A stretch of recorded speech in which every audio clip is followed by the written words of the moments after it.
हम तो कहेंगे कि कांग्रेस को अकेले चुनो, पूरा बिहार देख रहा है विकल्प।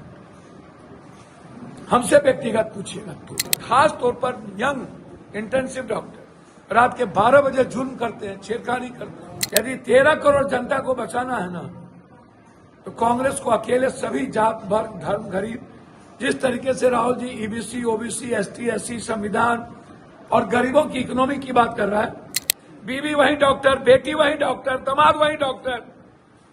भैया दुनिया का क्या इससे बड़ा क्या परिवार और इससे बड़ा क्रांतिकारी डॉक्टर नहीं है। 5,500 करोड़ रुपया का जो नया घर बना उसकी चोरी को ढकने के लिए क्यों ये आपने दिया? क्यों उसकी बेटी बीवी दामाद वहां है?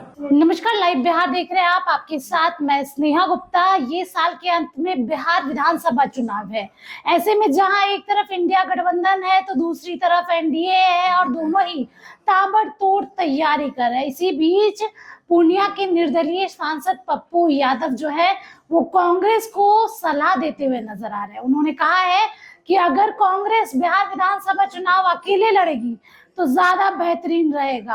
और इसके साथ ही उन्होंने अपने संघर्ष को भी याद दिलाया है, किस तरीके से उन्होंने हमेशा ही डॉक्टर के मुद्दे, जिस तरीके से डॉक्टर बार बार मनमानी फीस लेते थे, हॉस्पिटल की व्यवस्था, बीपीएससी प्रोटेस्ट और ऐसे कई सारे मुद्दे हैं जिसपे पप्पू यादव ने काफी मुखरता के साथ बोला है।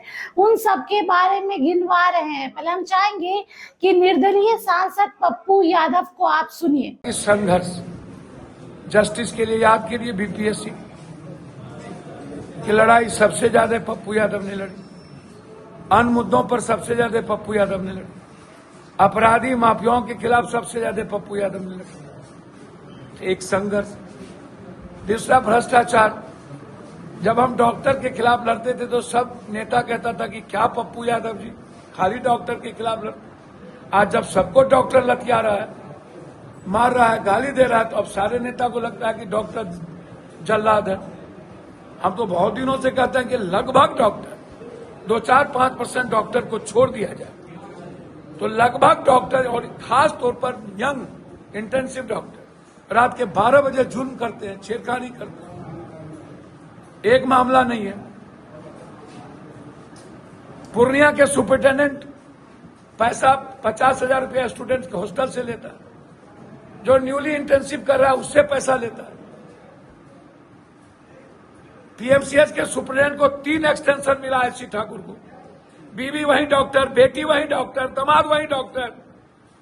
भैया दुनिया का क्या इससे बड़ा क्या परिवार और इससे बड़ा क्रांतिकारी डॉक्टर नहीं है। किस बात को लेकर 3 आपने एक्सटेंशन दिया भाई? 5,500 करोड़ रुपया का जो नया घर बना उसकी चोरी को ढकने के लिए क्यों ये आपने दिया? क्यों उसकी बेटी बीवी दामाद वहां है? हमारे मित्र हैं, अच्छे भाई हैं, लेकिन पूरे बिहार के डॉक्टर की हम रात में 3 बजे पीएससी में थे, जलालगढ़ और कस्बा, एक आदमी नहीं, कुत्ता बाहर का आदमी सोया हुआ है भाई। रजिस्टर गायब, दारू पी के लोग सोए हुए हैं।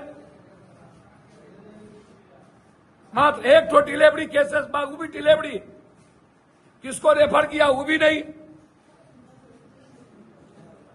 भैया तीसरी चीज, हम तो कहेंगे कि कांग्रेस को अकेले चुनो, पूरा बिहार देख रहा है विकल्प। हमसे व्यक्तिगत पूछिएगा तो राय हमारे नेता की है, उसमें मैं कुछ नहीं कर सकता। कांग्रेस जो राय लेगी मैं उसके साथ सहमत हूं। यदि 13 करोड़ जनता को बचाना है ना, तो कांग्रेस को अकेले सभी जात वर्ग धर्म गरीब, जिस तरीके से Rahul ji EBC OBC ST SC संविधान और गरीबों की इकोनॉमी की बात कर रहा है, मेरे ख्याल से 40 साल से ये लोग दोनों डगरा के बैगन की तरफ, हमरा बिहार में तू नटवा, तोरा बिहार में हम नटवा, और फिर सिर्फ राजनीति।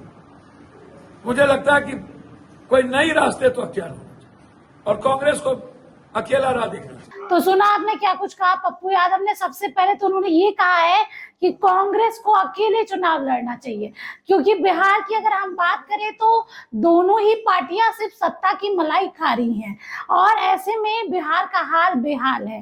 अब पप्पू यादव के इस बयान के बाद बिहार की राजनीति कैसे गर्माती है ये देखना लाजमी रहेगा। आप बने रहिए हमारे साथ, तब तक के लिए बहुत बहुत शुक्रिया।